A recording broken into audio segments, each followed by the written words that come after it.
pwede ko ba arms. i-scatter? I-scatter ko na lang. Hindi ko arms po.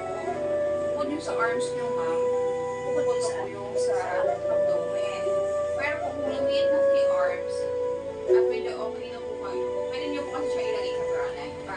Yung kay abdomen ang tuloy. Hindi ma'am, yung kay arms lang pwede nyo i-scatter kasi kung sila na price. Pero kapag abdomen, sulit naman pag 3 sessions.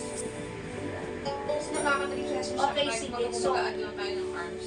O, sige. Hindi, paano dito sa kasi kung ayoko naman, kung tatlo pa ito, baka masyado lumilit naman. Kaya nga pwede po ilagay kay bralay. Kasi gusto lang maka-price. Teka muna, yung kay Branay, yun na lang itusok ko dito. Hindi ma'am, yung kay bralay natin ngayon na isa ma'am, yung kay bralay pa din. Kasi Oo, yes, okay, patch pa nga. So, kay Branay. Tapos, alin na lang dito yung pwede po kayo mag-package ng abdomen para 3 sessions today. Tapos mag-add na kayo para na-package yung abdomen. okay. Kasi yung kay abdomen na lang muna kayo. Kay abdomen. Abdomen. Para, kasi kung si arms,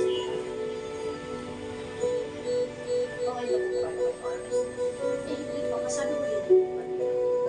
Yung sa muscle tops. Pero kung pwede natin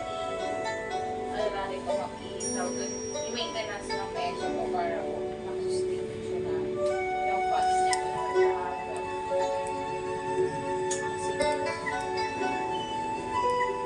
Tapos po, kung nakadalawang yung check 1, sustain na kayo kay arms. Kung nakadagara po na kayo pwede ko i-edit kayo.